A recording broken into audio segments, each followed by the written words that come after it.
Muy buenas tardes a todos. En primer lugar, agradecer al programa del Aula Paciente por haber invitado y dar la oportunidad a dar a conocer el trabajo del Centro Canario de Transfusiones y también como objetivo transversal, pues promocionar la donación de sangre. Les pido a los que están conectados por videoconferencia que mantengan los micrófonos en silencio y los ruegos y preguntas se realizarán al finalizar de la charla. Mi nombre es Fernando, soy enfermero del Centro de Transfusiones. Como he dicho, el objetivo de la charla de hoy es dar a conocer la actividad del Centro Canario de Transfusiones. En primer lugar, explicar el concepto de red transfusional canaria. En la red transfusional canaria entran en juego tres actores. Por una parte, el Centro de Transfusiones, cuyas funciones las asume el Instituto Canario de Hemodonación y Hemoterapia, y la red de todos los hospitales, tanto públicos como privados, de nuestra comunidad autónoma. Como hemos dicho, el Instituto Canario de Hemodonación y Hemoterapia, organismo autónomo, público, de la Consejería de Sanidad, tiene las funciones asumidas de centro de transfusión. Dentro de la charla que nos atañe, pues resaltar el objetivo de tratar, almacenar y distribuir todos los componentes sanguíneos cuyo destino sea la transfusión, a la vez que efectuar esas actividades relacionadas con la extracción y verificación de la sangre. La red transfusional canaria también entra en juego los servicios de transfusión. Son servicios dentro de cada hospital que llevan a cabo esas pruebas de compatibilidad de sangre y el uso correcto de las transfusiones dentro del ámbito que les compete en el hospital de referencia. Además, también entra en juego las salas de extracción. Son salas que facilitan la donación de sangre, tanto en eventos públicos como en salas privadas, siempre bajo el mandato del Centro de Transfusiones. El Centro Canario de Transfusión, como hemos dicho, cumple las funciones de más alto nivel dentro de la cadena transfusional. La cadena transfusional va desde la selección del donante hasta la transfusión del componente sanguíneo. La selección del donante no solo en el momento del que el donante rellena el cuestionario para saber si su sangre es segura, también entra en juego la promoción. Promocionar con el objetivo de captar donantes seguros, donantes que podamos fidelizar y donantes que tengan una entrevista fiable. En la charla de hoy nos vamos a centrar en la actividad que va desde que la persona ha donado sangre hasta la salida del componente sanguíneo hacia los hospitales para su transfusión. En datos actualizados del año 2021, la Comunidad Autónoma Canaria realizó alrededor de 66.000 donaciones de sangre. Es un número similar a lo largo de los últimos 10-12 años. Es un número al que estamos acostumbrados a trabajar con él año tras año. Según la actividad de centros y servicios de transfusión de consulta libre en la página del Ministerio de Sanidad, dice que de estas donaciones de sangre, prácticamente el 50% es para obtener concentrados de hematíes. El otro 50% es para obtener plasma y alrededor de un 10% de la actividad de los centros de transfusiones de estos componentes de las donaciones de sangre que reciben es para obtener unidades o pools de plaquetas. Vemos que la Comunidad Autónoma Canaria mantiene la media nacional. A nivel transfusional, los servicios de transfusión, los hospitales, la práctica transfusional, 8 de cada 10 transfusiones son transfusiones de concentrados de hematíes. Un 10% son transfusiones de plasma y un 10% son transfusiones de plaquetas. Queda claramente que el componente sanguíneo más transfundido son el concentrado de hematíes y el que más problemas suele de acarrear por falta de dicho componente. El centro de transfusión tiene un área de extracción en el cual se realizan las donaciones de sangre. En este punto les invito al 25 de noviembre a presenciar la charla por la compañera Corín Mabubani y la compañera Adriana Suárez, enfermera y médica del Centro de Transfusiones, en el cual entrarán de forma más detallada en los criterios de exclusión y qué personas pueden o no donar sangre y también el uso de esos componentes sanguíneos. Una vez realizada la donación, obtenemos alrededor de 450 mililitros de sangre total. Con esta sangre total podemos obtener 3 componentes sanguíneos: un concentrado de hematíes, una unidad de plaquetas y una unidad de plasma. Como vemos, con una donación obtenemos 3 componentes sanguíneos. Podemos así, con una donación, optimizar el recurso escaso que es la sangre. Esto es una bolsa de recolección de sangre total, en el cual tenemos después las bolsas que nos permiten separar los componentes sanguíneos. ¿Cómo se realiza? En primer lugar, se hace una centrifugación de la sangre total. Esta centrifugación nos permite separar los componentes sanguíneos por el peso. Una bolsa ya centrifugada, vemos claramente diferenciado en la parte baja los hematíes, en la parte alta el plasma y en la línea media que vemos ahí como un poco blanquecina sería la capa leucoplaquetaria, donde se encuentra la mayoría de los leucocitos y las plaquetas. Esta bolsa centrifugada pasa a una fraccionadora. La fraccionadora, al presionar la bolsa de sangre, hace un trasvase del plasma a la bolsa satélite para su recolección y del concentrado de hematíes para la otra bolsa satélite para su recolección. De esta manera nos quedaría una unidad de plasma, un concentrado de hematíes y un remanente que es la capa leucoplaquetaria. El concentrado de hematíes que obtenemos está con una solución aditiva de 100 mililitros de salmanitol. Es una solución aditiva que permite que los hematíes los podamos conservar durante 1 mes y medio, 42 días, a una temperatura de unos 4 grados. El concentrado de hematíes tiene muy poco plasma. Tenemos un hematocrito muy alto y el volumen final es alrededor de 300 mililitros. Con este concentrado de hematíes también podemos obtener otros productos destinados a la transfusión. Podemos hacer alícuotas, que es dividir el concentrado de hematíes en 3 porciones habitualmente. ¿Para qué? Pueden ser para transfusiones pediátricas que requieren menos volumen o para algunos adultos que tienen un control del balance hídrico exhaustivo por la situación patológica y así evitar una sobrecarga circulatoria.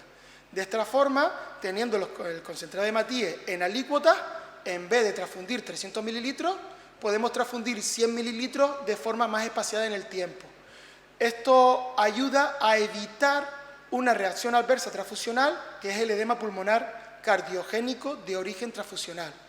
Es una reacción adversa potencialmente mortal y que está infradiagnosticada en España y se sabe que es causa directa de algunas muertes a nivel nacional por transfusión. Por eso el tener el producto de hematíes de forma de alícuotas puede prevenirlo. En pediatría ya hemos dicho por el volumen. En el caso de las pediátricas, además, se retira parte del salmanitol para evitar la toxicidad posible en el paciente pediátrico. Por eso la caducidad en el producto pediátrico se reduce a 21 días. Otro componente que vamos a obtener a partir de los hematíes son los hematíes lavados. Son hematíes en el que se ha eliminado la solución conservante y el plasma residual.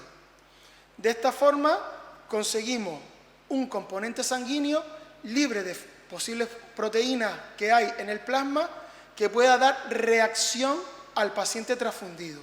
Se suele utilizar en pacientes que han tenido historias de reacciones anafilácticas o alérgicas graves cuando se les ha transfundido o en pacientes con déficit de IgA cuando no se han conseguido donantes con déficit de IgA para transfundir o en caso de urgencia que no ha dado tiempo de buscar donantes con déficit de IgA. En cuanto a la unidad de plaquetas, en una donación de sangre total obtenemos una unidad de plaquetas unitaria. la cual, a unirlas a las plaquetas de otros 4 donantes de sangre, conseguimos lo que llamamos pool de plaquetas. Es un pool con una riqueza mínima de 2,5 por 10 elevado a 11 plaquetas. Al tenerlo a temperatura ambiente, en 7 días se da por contaminado o caducado. Podemos obtener también alícuotas para transfusiones pediátricas o en pacientes con control hídrico, como explicamos antes, y también a las plaquetas podemos eliminar el plasma, que son plaquetas desplasmatizadas, para el perfil de estos pacientes con alergia previa o déficit de IgA que necesiten transfusiones de plaquetas. De 4 o 5 unidades de plaquetas obtenidas a través de la sangre total, obtenemos un pool de plaquetas. En la unidad del plasma fresco congelado, pues una unidad que está destinada bien a la transfusión o bien a industria para obtener hemoderivados. Es una unidad que se congela a menos 40 grados y tiene una caducidad de hasta 2 años. Podemos obtenerlo inactivado, después hablaremos un poco de la inactivación, o bien cuarentenarlo hasta que el donante vuelva a donar y ver su serología y sus analíticas que sean negativas para las enfermedades infecciosas que se pueden transmitir por transfusión y dar que ese producto que se ha congelado meses antes estaba libre de haber una analítica positiva en el periodo ventana. Después hablaremos un poquito más de estos términos. En un principio, el plasma de mujer o de hombre transfundido no se utiliza para transfusión directa en pacientes, sino para industria para sacar de ahí hemoderivados, factores de coagulación, albúmina y globulina. Esto es en prevención de la lesión pulmonar que puede darse en determinados pacientes cuando son transfundidos con una combinación de anticuerpos de anti-HLA o antineutrófilos que pueden provocar un aumento de la permeabilidad a nivel de los pulmones y si desarrollan una lesión pulmonar relacionada por la transfusión, también hay riesgo de muerte. Por otra parte, podemos obtener también componentes sanguíneos con la donación de aféresis. Aféresis significa separar, es hacer en el momento con el donante lo que se hace con la bolsa en el laboratorio. Lo que hemos explicado antes de centrifugar y separar los componentes sanguíneos se haría con una venopunción y de forma directa, por decirlo así, con la sangre que se va extrayendo del donante. En este punto les invito a presenciar la charla de la compañera María Guerra, enfermera, el 14 de julio, la cual hablará exclusivamente de la donación de hemocomponentes por aféresis. El Centro de Transfusiones realiza varias acciones para aumentar la seguridad transfusional. Tenemos la inactivación de patógenos, la irradiación y la filtración. Está descrito que hay una serie de patógenos, protozoos, bacterias y virus, que hay riesgo de contaminación a través de la transfusión.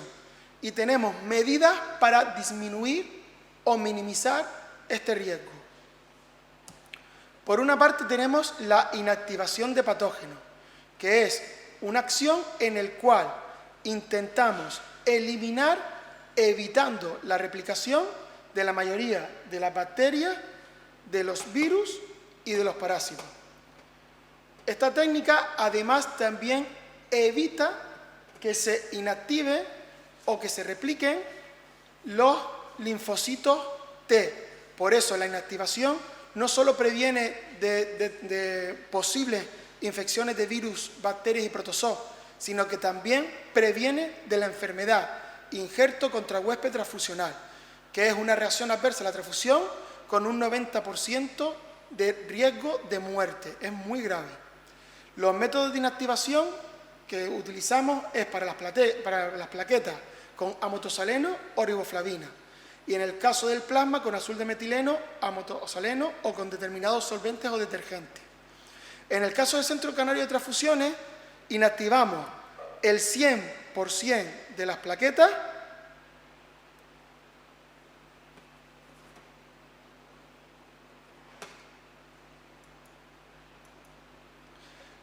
amotosaleno, que es una partícula que evita la replicación del ADN o ARN del virus o de la bacteria, así disminuyendo muchísimo la carga de estos posibles agentes infecciosos.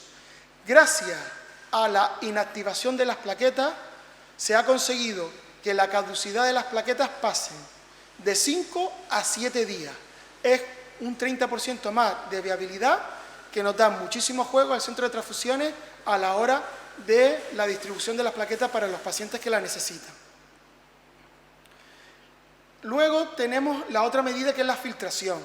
Filtramos el 100% de los concentrados de Matías. ¿Con qué finalidad? Disminuir al mínimo la carga de leucocitos que hay en el producto final. De esta forma podemos etiquetar a los concentrados de Matías como producto leucodeplecionado, disminuyendo muchísimo el riesgo de enfermedad de injerto contracuerpe, que se da porque linfocitos T del donante pueblan y anidan en el paciente. Si disminuimos la carga de estos linfocitos, el riesgo es prácticamente cero. Pero aún así, hay determinados pacientes que tienen un riesgo mayor a sufrir una enfermedad de injerto contracuerpe transfusional.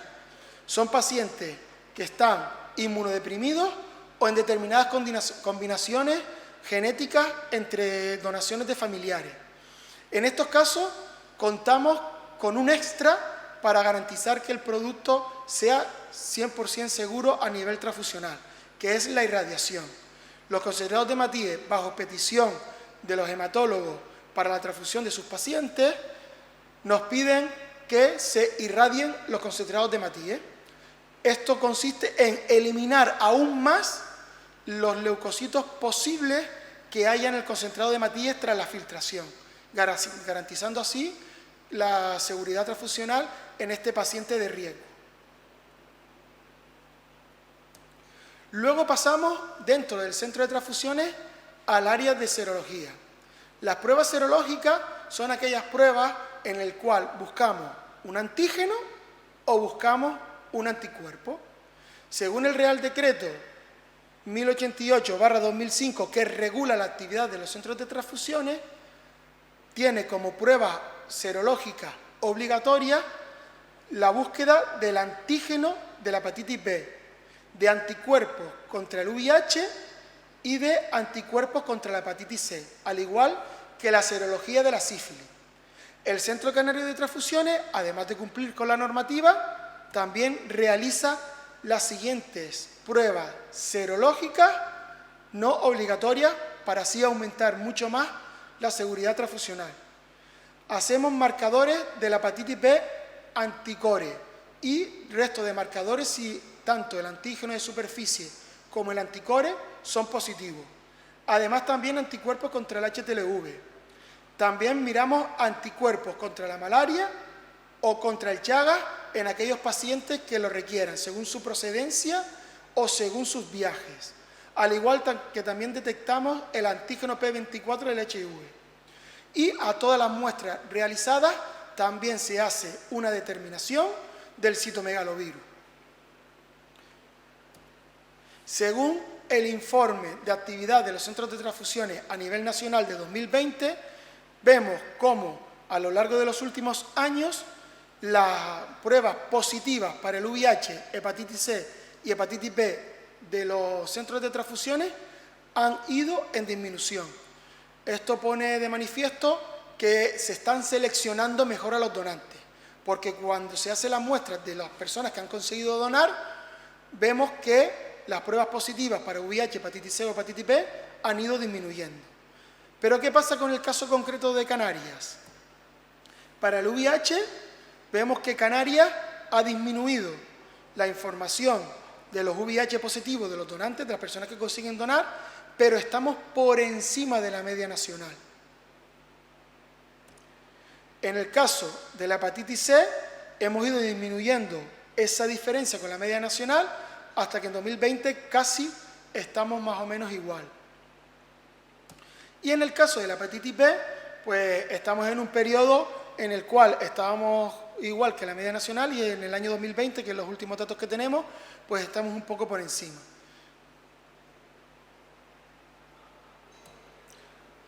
vamos también a destacar la prueba de la detección genética, las pruebas de las técnicas NAT. Son como las PCR, para entenderlo un poco, que se hacen del coronavirus. Son pruebas que detectan directamente ARN o ADN del virus que estamos buscando. Obligatorias por ley, se tiene que hacer contra la hepatitis C, buscar directamente material genético del virus de la hepatitis C. Pero el Centro Canario de Transfusiones además hace esta prueba a todas las unidades analizadas para buscar material genético del virus de la hepatitis B y del virus del VIH. ¿Qué tiene de beneficioso estas pruebas de detección genética? Que acortamos muchísimo el periodo ventana. Aquí vemos cómo para las pruebas serológicas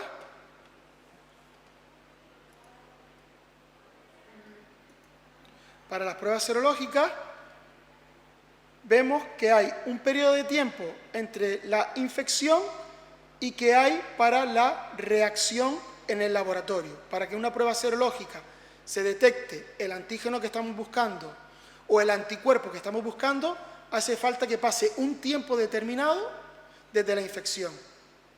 Ese tiempo determinado es lo que llamamos periodo ventana. Si nos vamos a las técnicas NAT, ese periodo ventana se recorta.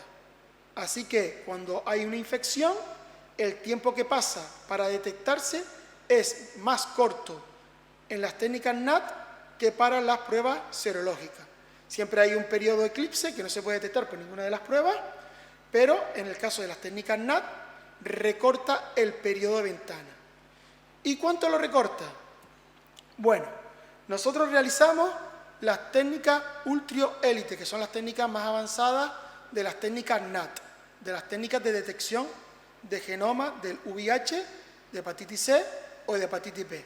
Como ejemplo, la prueba serológica para detectar el P24, el antígeno P24 del VIH, necesitamos 15 días desde la infección. Pues con las técnicas NAT, ese tiempo se reduce a 4 o 5 días. Para la hepatitis C, y por eso es la prueba obligatoria por decreto, para detectar la prueba serológica de la hepatitis C, se necesita hasta 60 días. Hay 60 días de periodo ventana. Con las técnicas NAT, ese periodo lo recortamos a tan solo 2 o 3 días. Esto aquí es bastante interesante. En el caso de la hepatitis B, para detectar el antígeno de superficie, las pruebas serológicas necesitan entre 30 y 40 días, y con las técnicas NAT, ese periodo de ventana lo recortamos a tan solo 16 días.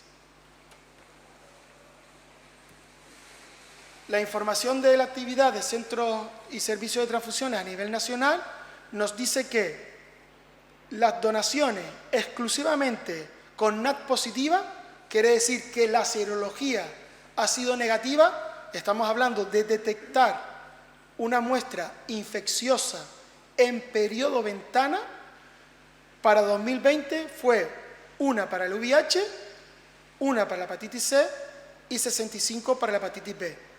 Aunque parezca que solo una muestra a nivel nacional de 1,5 millones de donaciones que se realizan en todo el territorio nacional durante un año, parece que sea poco, pero dése cuenta que estamos hablando de 3 componentes sanguíneos con VIH que no se han transfundido y que son 3 pacientes que se han librado de una infección por VIH gracias a las técnicas NAT. Lo más interesante por el volumen lo vemos en la hepatitis B. Esto entra dentro del contexto de la hepatitis B oculta, que son personas que la serología de la hepatitis B es negativa, pero las técnicas NAT son positivas. En este contexto, estas transfusiones tienen cierto riesgo de transmitir la hepatitis B a la persona transfundida. Así que las técnicas NAT sirven para aumentar muchísimo la seguridad transfusional. Pasamos al área funcional de inmunohematología, en la cual se realiza un hemograma. Por rutina, los grupos sanguíneos de mayor importancia transfusional, por las reacciones adversas que pueden crear, que son el grupo AB0, el RH y el KEL. En esta área funcional, el centro de transfusiones también hace la búsqueda de anticuerpos irregulares, se realiza el fenotipo extendido de aquellas unidades de concentrado de hematíes según los requerimientos de los hospitales de referencia, y además también tenemos una técnica novedosa que va directamente a mirar el genotipo del donante o del paciente para que no haya ni la más mínima duda del grupo sanguíneo del mismo. Aquí vemos los distintos grupos sanguíneos, además del ABO, del RH y del KEL, que podemos buscar los antígenos para preparar unidades de fenotipo extendido según las características del paciente. Son pacientes que han dado anticuerpos irregulares positivos y hay que buscar el concentrado de hematíes que carezca del antígeno que puede reaccionar con el anticuerpo del paciente que está enfermo en el hospital, para así garantizar una transfusión óptima y libre de reacciones adversas. ¿Pero qué es eso de anticuerpos irregulares? Los anticuerpos irregulares son anticuerpos distintos a los del sistema ABO, que esos los tenemos, entre comillas, de forma natural. En cuanto al grupo ABO, las personas que son grupo A tienen anticuerpos anti-B en su plasma. Los que son B tienen anticuerpos anti-A. Eso los tenemos desde que nacemos prácticamente. Los anticuerpos irregulares son anticuerpos que atacan a los antígenos del resto de grupos sanguíneos, que no son el AB, y que los vamos a crear ante una sensibilización previa, que puede ser una transfusión o un embarazo. ¿Qué es lo que pasaría? Que la sangre, vamos a hablar por ejemplo a nivel de transfusión, la sangre del donante contiene un antígeno que no tiene la persona enferma en el hospital. Entonces, esos hematíes puede crear una reacción inmunológica que el sistema inmune del paciente cree un anticuerpo para defenderse de ese antígeno. En una primera transfusión puede que no haya una reacción, es como una vacuna, están formándose los anticuerpos. O puede que haya una reacción tardía a lo largo de los días. El riesgo es que en futuras transfusiones ya ese anticuerpo formado va a reaccionar de una forma distinta y puede haber una reacción hemolítica que puede ser grave. ¿Qué tenemos que hacer? El Centro Canario de Transfusiones hace un screening de los anticuerpos irregulares y los servicios de transfusión hospitalarios también lo hacen para los pacientes que se van a transfundir. Si ese screening nos dice que los anticuerpos irregulares son positivos, debemos de identificar cuál anticuerpo es. Cuando hemos identificado ese anticuerpo irregular, se toma una decisión en el cual se seleccionan las unidades de hematíes para transfundir que sean compatibles. Así que primero hacemos un screening de todas las muestras y si son positivas, identificamos el anticuerpo irregular que puede dar esa reacción adversa que no queremos para nuestro paciente. Llegado a este punto, que ya hemos explicado todo el funcionamiento a un nivel básico del centro de transfusiones, sobre todo en pro de la seguridad transfusional, las unidades donadas, hacemos todo este proceso que hemos visto y ya sale para los servicios de transfusión para que se transfunda al paciente de forma segura. Aprovechamos esta charla para decir que todo esto no es posible, evidentemente, sin las donaciones de sangre. Invitarles el día 23 de mayo a la charla de la compañera Marta Artiles, promotora del Instituto Canario de Hemodonación y Hemoterapia, en el que hablará de la promoción en general y en particular de la promoción intrahospitalaria. Y recordarles que todos los días en los hospitales se necesita sangre. Es muy raro encontrar un servicio dentro del hospital que no se transfunda.